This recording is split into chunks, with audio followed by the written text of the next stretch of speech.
Fill your cart at WagerTalk and Sports Memo and save 30% using coupon code SAVE30. Valid 3 days only, Wednesday, September 22nd through Friday, September 24th. Save over $10 on a 5% play. Save over $35 on a 7-day all-access package. Save over $600 on a full year of all-access. Yeah, that's good through the week. You're good. Or load your cart with all of the above and save over $645. Remember, you can only use one coupon at WagerTalk and one coupon at Sports Memo per customer between now and Friday at midnight. So make sure to load your cart full and maximize your 30% savings.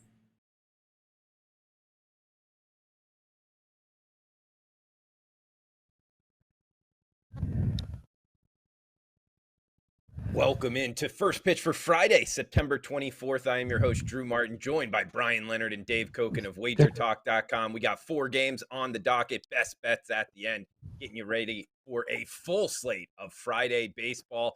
Winding down the regular season here, Dave Cokin, and playoffs right around the corner. Some important games for some of these teams and also some money-making opportunities for us sports bettors. So first up here, Dave Cokin. Check out his 3-pack up and available at WagerTalk.com. $29 only. He knows his college football. He also knows his baseball. Without further ado, happy Friday morning to you, Dave. Welcome into the show. Thanks, Drew. A couple of notes. First of all, I have a 5-game college football card. One of them is a free play, and the good number is gone on that one. But I did a very good job this week in terms of getting value on where the line apparently is going to close for what that's worth. Still going to pick the right sides, but we're definitely getting the best of the number. So got the best of the number in the free play. Got the best of the number on the 3 best bets, which are all up. Not $29 each, $29 for all 3. And there's one other game that I had for my all-access players that I put out early in the week. I knew the line was going to go crazy in the game. It has. So we've got a team that I have as an underdog that is now the favorite. Also, for those of you who want what I think is pretty good content, if you go to my Twitter page, at Dave Cokin, I'm now tweeting my leans, the games that didn't make the card, and some explanations as to why they didn't make the card. So follow me at Dave Cokin, and it's good information. I mean, I wish I'd have used my leans last week because they went 11-1, and I did not have a great day with my actual selections thanks to stupid Marshall, which apparently Marshall has a problem in the fourth quarter. They blew another game last night. But anyway, that's good information for those who want it, and it's free. It's at Twitter, so check it out. Good stuff, Dave. Yeah, he's a good follow on Twitter, good information, the analysis on the leans as well. The Marshall App State game, Dave, they gave it up straight up, but ATS, that was an ending. But water under the bridge. Well, yeah, and I want to point out, we're starting to see coaches. This always drove me nuts as to why coaches didn't tell their players what to do at the end of the game, depending on whether they were down or up a little. And we saw an example last night of how this has changed because the Marshall coach, you could actually see him. They had the camera on him when he was doing it. He's telling them, let them score because they're down 1. They got to get the ball back to have a chance. He's telling them, let them score. Meanwhile, on the other sideline, the App State coach is telling his team, don't score. And both teams did exactly what they were supposed to do. Marshall got out of the way on a running play. They literally got out of the way. And the App State guy ran it down to about the 5-yard line and slid right there. Didn't score. He wasn't selfish. And the game lands on 1. So props to both coaches for coaching their teams exactly how you should coach them at the end of the game. And for those people who are bitching about, oh, geez, what a terrible beat on App State because the guy could have scored, there was no chance he was going to score there. He'd have gotten thrown off the team if he did. So quit complaining about a bad beat. The game ended the way it was supposed to. It was a wild one to watch, and I'm one of those people that had App State in my pocket, Dave. I'm not claiming bad beat. It was just you knew what was going to happen. Oh yeah. Mm-hmm. Oh yeah. I mean, it comes to sports betting becoming more mainstream. We're 2021 now. So the term bad beat gets thrown out a little bit too much, at least in my opinion. People are including I agree. things of that nature into bad beats, but hey, it is what it is what it is. And Bryan, we got to get you in here. Any thoughts on that? And also, welcome to the show. Happy Friday morning to you. I appreciate it. Yeah, I've got a play tonight in college football. Currently number 2 on the site in net profit this college football season. I have a 5% play going tomorrow. You'll be able to pick up my entire card on Saturday for the single day price, even a better deal. I also had a small bet on Appalachian State, and he did the right thing. That's just the way it is, and you've got to take your hats off to the smart teams. While we're on that subject, the Oklahoma game against Nebraska the other day, everybody talked about the interception on the 2-yard line. Great. It was a terrific catch. It was a stupid play. It's 4th and 18, and he picks the ball off and cost his team 16 yards. They're on the 2-yard line. They can't get out of the end zone, and they have to punt, and then Nebraska scores a touchdown. And all of a sudden, that game is back, and Nebraska has a chance to win that game. Everybody was talking about the great interception, and it was an athletic play, no doubt about it. But if you're the coach and it's 4th down, you tell your players to knock the ball down, unless he's going to pick it off and run it all the way back, and there's obviously no way he's going to do that. So it was an athletic play. It was a stupid play. And that kind of thing bothers me, is you need to be aware. It's like throwing to the wrong base in baseball. You're not going to get the guy at home, keep the guy at first base, that kind of thing. Just irritates me, and Dave and I are just old farts, and that's just the way we are. But you have to use your head when you're doing these things, and when a team consistently does the wrong thing, that's not a team I want to bet on. Yeah, sure. It speaks towards the coaching or the lack of it in terms of the talent there. But hey, guys, let's get into some baseball. We got 4 games here. We got people in the chat box chatting it up about the Marshall App State game, their thoughts on the bad beats. So welcome in. You're welcome to chime in however you'd like. College football bad beats, or what you're looking to bet at in tonight's baseball as we get it started here. Boston Red Sox, New York Yankees. Shout out to the chat box. Pierce in the house, Jessica, Martinez, Michael as well. All of you, welcome in, and thanks for joining us live. So first game up here, New York Yankees, Boston Red Sox. The old rivalry here, Dave, as we got money line. We're seeing minus 120 with Garrett Cole in the Yankees, so plus 100 on Nathan Eovaldi in the Red Sox. This one in Fenway looks like a total of 9 here. Dave, you interested in getting involved at all in the AL East matchup tonight? No, I'm not going to play this game. In fact, I didn't bet anything today, but I do have a couple of leans that I think are maybe worth backing. We'll talk about those as the show continues. This isn't one of them. I think this is a really tough game. It's obviously a big rivalry game because this has a lot of meaning to both teams. The Red Sox have gone on a tear, and they're in good shape now to get one of the 2 wild cards, but by no means are they a cinch. I mean, if they have a bad series here against the Yankees could pass them, and Toronto could catch up, and even those pesky Mariners are still in the mix. We'll talk about them in a little bit. And there is an edge on the mound for the Yankees with Garrett Cole against the Eovaldi, but Garrett Cole has not been real trustworthy lately. He's had some Garrett Cole outings. He's also had some games where he's looked like, I don't know, an imposter, a Garrett Cole imposter, where he's just throwing the ball hard but doesn't have much command.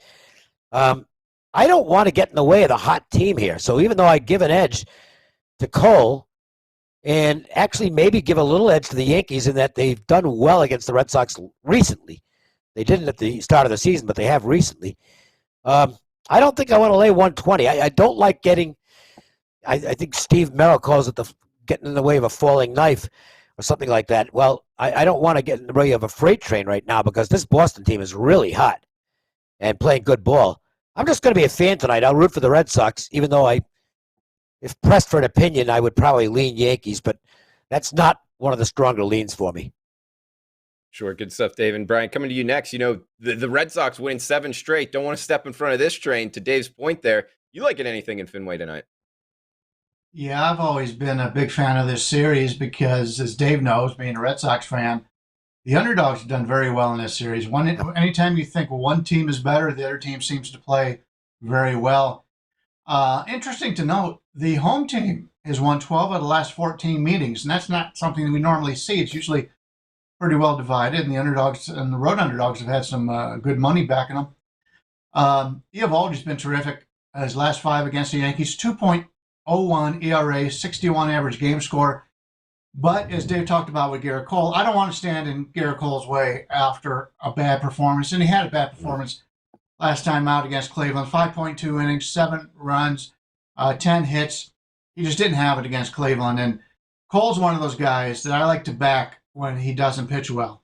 I remember earlier, after all this sticky stuff was going on and he had a couple of bad outings, everybody was writing him off. And then he came back after that and he had terrific game scores, 69, 67, 67, 80. So when Cole has his mind into it, he's a guy I'm looking to back. It's a situation right now with the Yankees. They've really got to pretty much win just about everything else the rest of the way. You talked about Toronto. It's interesting that when you take a look at run differential on the season, Boston is plus 84. The Yankees are plus 34. Toronto is plus 166. And yet Toronto is behind both of those in the wild card chase. So whether Boston makes it, the Yankees, the better team, Toronto, and I'd much rather see Toronto make the playoffs. Sorry, Dave, I know you're a Red Sox fan, but Toronto's been the better team, and it would be good for baseball to see Toronto back in the playoffs. So I'm kind of rooting for them. I kind of like to see Seattle make it because I think I could bet against Seattle in the playoffs, and we can have some nice advantage there. But yeah, it's a situation for me where I don't want to stand in the way of Boston, but here's the Yankees. Look at the teams that they have played in the last 10 games. Minnesota, out of the playoffs. Baltimore, long out of the playoffs. Cleveland, out of the playoffs. Texas, long out of the playoffs. Now they got to face the Boston team who's been playing really good ball. And about a week ago, they played Seattle and the White Sox, 2 teams in the playoffs. So Boston's got the stronger recent record against better teams. Getting a bit of home dog here. I lean that side, but I don't want to go against Garrett Cole in this situation. A really quick note, by the way, and I can't quantify this. The Red Sox had a stretch where it was like half the team was out because of COVID issues. And they did struggle. They've gotten all those guys back, and now they're playing good ball. And as weird as it sounds, they might have benefited from having those guys out. It was a nice break. They weren't injured. None of them were injured, and they actually weren't sick. They just had positive tests. And it was, however the protocol works, they couldn't play. Those guys got like a week to 10 days off. And the end of a baseball season, that's some nice time to heal up. You might have rust for a couple of games. But I think the Red Sox actually, as crazy as it sounds, might have benefited in the long run from those guys having to sit out for a week or so. They've come back fresh. Having Chris Sale back halfway through the season really helps too, because he's fresh. Oh boy, this time of the year, whereas normally he'd be pretty worn out. Yeah, and his numbers are good too. Anytime a pitcher comes off of the IL, it's always I always say it's a little volatile, a little tricky, and he's thrown the ball well, so that's helped him as well. And to Dave's point, I never really thought of that angle, Dave, but that might be something to look. Well, and I don't know if it is an angle, but it seems to have worked out that way for that team at least. Sure. That's good stuff. Good information here from Dave Cokin, Bryan Leonard. Check them both out at WagerTalk.com, guys. WagerTalk YouTube in the chat box each and every day, Monday through Friday, 1:45 Eastern, right here on the WagerTalk YouTube channel. This is First Pitch, third game up as we go Red Sox and Yankees, and then a little West Coast heavy here to the Mountain West time zone anyway. A mile high. We're talking the Colorado Rockies hosting the San Francisco Giants. We get Alex Wood on the hill for the Giants coming from the left side here, Brian. Lambert, the slated starter for the Rockies. Looks like we get the Giants. Well, they were minus 145. Now they're as high as minus 190. Total of 12 here in Coors. You like anything Giants and Rocks? Yeah, Peter Lambert didn't play last year. His last time he pitched in the majors was 2019. 89 innings, 7.25 ERA. Not a big fan of Lambert's at this point, but the spot, I think, looks good for Colorado, a team who's 26-17 on the season here against lefties. You have a San Francisco team, had that big series against San Diego, extra innings. Now they got to travel to the Mile High, Colorado. And Alex Wood's a guy who, when he's been good, he's been very good this year. But when he's bad, he can be very bad. Last year, only pitched 12 innings, but he had a 6.39 ERA. Year before, 35 innings, 5.8 OERA, coming back from injuries. This year he's been very good, but he's been very inconsistent. And I just think it's a tough situation for San Francisco in this game after playing San Diego, a big series against San Diego, and then traveling. These teams have played 6 games in Colorado this year, and the least amount of runs in any of those games is 11. I happen to think, based on what's going to happen today, I think the best bet may be the Colorado team total over in this game, because the Giants used a lot of the bullpen over that series in San Diego. It was a big, important series for them, more important for San Diego. But right now, with the Dodgers breathing right down their necks, they're using every pitcher and it's like a playoff game right now for San Francisco the rest of the way out. Same with the Dodgers. So it would not surprise me here if Colorado has some offensive success here. They've done well against lefties, and not sold on Alex Wood in this game. And Dave, you liking anything a mile high tonight? Thinking somewhat along the same lines, I'm not all that wild about Alex Wood in this spot. I don't want any part of Lambert, who I think is, just not very good. The Rockies are not laying down by any means. I mean, they really are. They're battling. They've had a way better season than I thought they would have. I mean, they're going to win like 75 games. I didn't think that was any possibility that would happen. I bet under on the Rockies. So I'm going to do okay with my baseball totals. Going to show a profit, but that's not on them. So I think you got a chance for runs here. The Giants' bullpen has been taxed lately because they're treating every game like a playoff game. They want to finish ahead of the Dodgers and avoid that wild card. And I sure don't blame the Dodgers and Giants for treating that wild card like it's poison, because you're going to have to go up against St. Louis, and boy, is that team hot. I guarantee you, neither of the Dodgers or Giants want to face the Cardinals right now. The Cardinals they're playing incredible baseball. So these are big games. I don't want to go against the Giants. I don't want to lay 190. I think the situation does favor the Rockies. To me, you've got a chance for runs in this game. And I would look at the over. Sure. Over is definitely a way to look. That Rocks lineup scored 15 runs their last 2 games. Guys, we'll revisit this one for best bets as we head down the list. Third game for the show. West Coast here. Seattle Mariners, LA Angels, Dave. We got 9:40 Eastern, 6:40 Pacific start here. Gilbert going for the M's. Suarez going for the Angels. Looks like we're seeing minus $1.25 here. That's the Mariners as the road favorite. 8.5 the total in Anaheim, Dave. Yeah, it sure is tempting to bet the Mariners here. It's not a prohibitive price. The game means way more to the Mariners than the Angels. And this is the problem with Seattle in trying to handicap this team, because when you look at their numbers, we're 155 or so games in. They're really not a very good baseball team. But here they are, 2 games out of the wild card. They have pulled games out of the fire all year long. So it's rather clear at this point that the sum of the parts is better than the individual parts. And they just keep on finding ways to win games. They're coming off a sweep against Oakland. You can make a case the A's should have won at least a couple of those games. They didn't. Seattle found a way to win them. I'm not going against them. The problem is that the way I handicap it, the way I handicap baseball, the right price of the game is still like 110. And Seattle, a very small favorite. So you're paying a premium to bet them here at minus 125, and I have trouble doing that.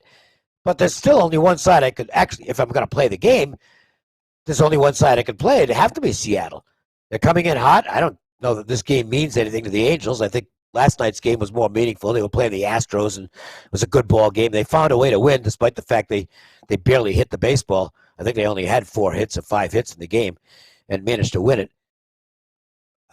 Situationally, it favors Seattle.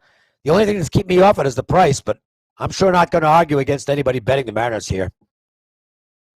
Sure. And Brian, coming to you next, I agree with Dave. This meaning a lot more for the Mariners. They got a puncher's chance to make the playoffs, which is a little bit surprising here. The Angels, they're not a great home team. The Mariners have actually, they're over 500 on the road I like the Mariners here. It's just, price wise, is it worth it? But interested in your take here. Interesting when you take a look at run differentials on the season. There's a team in the National League that's 19 games below where Seattle is, and yet they've got a better run differential, and that's the Miami Marlins. They're 64 wins compared to Seattle's 84. Miami is minus 51 runs. Seattle's minus 53. That tells you what a lot of luck can do for you in Major League Baseball. There's been a lot of talk in the past about clutch shooters in basketball and clutch hitters and the whole bit. It all comes down to luck. I mean, and Seattle's been one of those teams that has been able to win these type of games. They're 53 runs below league average team, but yet they're 41-37 against teams that have a 500 record. They come to play against good teams, and I don't know if it's a focus situation for Seattle, but they've done very well in those games. And now they're playing an Angels team that we talked about this before the season started. Season wins. You might just make a little list every year. Bet the Angels under. We see it all the time. Not sure it helped when their best player was out for half the season in Mike Trout, but then you've got Ohtani's having an MVP type of season. So it kind of balances out a little bit. But the Angels have always been one of these teams who underperforms. I think a lot of it has to do with the coach. Joe Madden. Joe Madden's been a guy who's been very good in the past. Maybe it was just the teams and the organizations he was in, because he hasn't had it this year in the Angels. So I'm not going to bet the Angels. The Angels are a team I'm looking to fade. They've lost 7 out of their last 8 games. They win yesterday 3-2. Now you're expecting them to win again against the Seattle team. But does Seattle have a letdown after beating Oakland in those 4 games? I don't think so. It's a young team. They've got a lot of young guys who aren't used to winning in the major leagues. Seattle will be the only way I look in this game. I'd really like to see Seattle make the playoffs, because I think they're going to come in, and a lot of people are going to be wanting to bet Seattle. And I think we can get some pretty good numbers against Seattle come playoff time, even though they've done well against teams with winning records. Sure. And Brian, talk about, good for baseball. The Pacific Northwest hasn't seen playoff baseball for 2 decades now. So bringing some new eyeballs there as we head towards the playoffs. But guys, we got 1 game left in the slate, and then best bets at the end, the nightcap for the show. The nightcap on the card here, 10 p.m. Eastern, Houston and Oakland in the Coliseum tonight. Brian, we're seeing Zach Greinke and Frankie Montez here. Now Oakland, what I'm seeing as the favorite now, looking at the Wager Talk odds screen, about minus 115, total of 8 in the Coliseum. You liking anything here in the nightcap, Brian? Yeah, I do. I like the Houston Astros here. I talked a couple times about run differential. You're getting a Houston Astros team with 91 wins as an underdog to an Oakland team with 82 wins, just got swept from the team that was behind them in the playoff chase, in the wild card chase. Houston on the season plus 219 runs. Oakland plus 60. 159 run differential. They haven't even played 159 games. That means Houston on the season is an average per game of more than 1 run better than Oakland. And you're getting Houston here at plus 105 was the last time I saw, against an Oakland team who basically, that series against Seattle just wiped them out. If Oakland could come back and have a winning last week of the season, I'd be very impressed. It would be a nice comeback for them. But I don't see it. These are guys that all season long thought they were going to the playoffs. They thought they were going to get a wild card, and then they've choked over the last month or so. They haven't played well. I like Houston here. Houston's a team that continues to play well all season long. They've got the most talent in the American League. Like I said, they're at plus 219 runs, 43-31 against teams better than a 500 record, as opposed to Chicago White Sox, who just clinched the playoffs yesterday, plus 145 runs, very nice. But they only have 25 wins on the entire season against teams with a winning record. The White Sox are going to get knocked out in the first round. Houston's a team that has played the better ball against more teams that are quality teams. Houston, to me, right now, is a team that I think there's going to be some value on. Houston and Tampa Bay to win it all. If Toronto gets in the playoffs, they're another team that I think has some value. We'll have to see how it works out. But I'm looking to fade these teams. that don't do well against winning teams that have played weak schedules, and Chicago White Sox are one of them. Yeah, no disagreement here, Dave. I mean, the A's have lost, 4 straight? They're not mathematically eliminated, but this is a long shot for them to make the playoffs. And going up against the Astros, Dave, I mean, the Astros have scored more runs than any team in the league, 827. They smashed the ball. It's Astros or pass for me. What are you feeling? Yeah, I ended up not playing it, but there's one reason I'm not playing the game, and that's Zach Greinke, who has been absolutely horrible down the stretch. His last 3 starts have been miserable. And look, he's getting by on his smarts because his stuff just isn't there anymore. He's able to trick hitters at this point. He can't beat them. And I can't back Greinke in his current form. Everything else, to me, points to the Astros. The price offers value, period. Oakland should not be the favorite in this game. And again, they're the favorite because Montes is on the mound against Greinke. Greinke's in horrible form, and Montes has been really good. And he's coming off a really great start last time out. So the pitching form does favor Oakland, and that's why they're favored. But nothing else does. I mean, the Astros, they're still grinding to get wins. Okay, they almost came back in the 9th inning last night. Hit a home run. Castro had a pinch hit home run. Altuve got on. The rookie series struck out to end the game, but they made it interesting. And Oakland is now dead. Mathematically, no. But they'd have to win out and get a lot of help. And I think whatever air was left in the balloon was completely deflated in this Seattle series. The Seattle series was a disaster for them. I mean, they were live to catch up and make it a real fight to get that second wild card spot going into the series. They lose all 4 games to Seattle. They're out of it. And I just can't see how this team is going to have any positive spirit here. I mean, yeah, you still want to go out and win games, and it's Houston coming in, but I don't see how you can back the A's in this spot, regardless of the advantage you might have on the mound. Got to be the Astros the way I'd go in this game, and so I will as far as my best bet for the show here. I'm tipping my best bet, but it's got to be the Astros at plus money. It's just a value play on the team.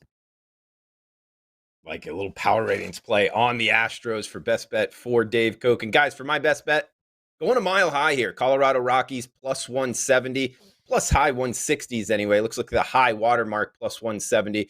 Going up against the Giants, always a tough proposition. 99 wins on the season. The only thing here, their starting pitcher, Alex Wood, has pitched 9 games in Coors Field. Remember, highest elevation here. It's kind of a difference in terms of how pitchers pitch there. He hasn't pitched very well. 1.9 whip, 48 hits in 32 innings, including 13 walks. That is much higher than his season averages overall. Plus the fact, the Giants used a lot of their bullpen arms in the series before against the Padres near sea level, now having to travel up there to the elevation. And on the other side of things, the Colorado Rockies, the home road splits, just a reminder here, 46 and 29. That's 46 wins, 29 losses at home, whereas on the road, just 25 and 52. This lineup scored 15 runs their last 2 games. I'll take the big plus price home underdog in the Colorado Rockies, plus 170. Bryan Leonard, finish us off here with best bets, buddy. I'm in agreement with Dave here. I'm going to use Houston, and I just wanted to talk a little bit about Zach Greinke. Greinke, his last 5 games against Oakland, 62 average game score, 2.32 ERA. This year he's faced him twice, both times in Oakland. Game scores of 78 and 70. He's been very good against Oakland. Dave was right about Greinke lately. He hasn't pitched well. But take a look at the teams he has played. All have one thing in common. They're all teams out of the playoffs. And Greinke is a bulldog. And he's always been. He doesn't have the talent that he had earlier. Obviously, he doesn't have the same arm. But the teams that he's played his last 7 starts, Minnesota, LA Angels, Kansas City twice, Texas twice, and Arizona. Maybe he's one of those guys that gets up to play the quality teams. And Oakland still a team that has, even though none of us think that they're going to make the playoffs, but it's a team that may bring something out of Greinke. And like I said earlier, he's done very well against Oakland, including terrifically this year. He's gone 14 innings, only given up 1 earned run. So I think we'll see a different Zach Greinke here. And to get Houston as an underdog, I think is a gift. I like Houston. All right, the Astros. And Dave, I know you talked about it, but any final thoughts here for the show before we shut it down? Just a quick mention again, 3 best bets in college football, $29. And if you want additional opinions on games I didn't play, but that might line up with something you like or might take you off something you like, check out the leans that I posted about an hour ago on Twitter. Just follow me there at Dave Cokin. That's free information. So no such thing as bad free information, right? Astros at plus money, my best bet for the show. I don't trust Greinke at all, despite what Brian said. I just watched him in his last few starts, and he's fooling nobody at this point. But the Astros, from a team concept, Oakland should not be the favorite in this baseball game. So value is with the Astros. All right, guys. In recap for the best bets there, the Astros plus 105 from Dave Cokin and Bryan Leonard, and I'm on the Rockies plus 170. A lot of plus prices there, guys. So hopefully 2-1, if not 3-0. So hopefully that ends the week strong. Best bets have been good, guys. So Bryan Leonard, Dave Cokin, I am Drew Martin. Best of luck with your bets tonight. This weekend, we will be back on Monday, same time, same place. Come back and join us. Have a fun, safe weekend. Best of luck with your bets. Thanks for tuning in, guys. Fill your cart at WagerTalk's Sports Memo and save 30% using coupon code SAVE30. Valid 3 days only, Wednesday, September 22nd through Friday, September 24th. Save over $10 on a 5% play. Save over $35 on a 7-day all-access package. Save over $600 on a full year of all access and get in on every sport. All right, good deal. Load All your squared cart with away. all of the above and save over $645. All right, perfect. Remember, you can only use one coupon at WagerTalk. Gotta get this set up. Chris is between now going and Friday to at midnight. So make sure to load your cart full and maximize your 30% savings. NASCAR here now.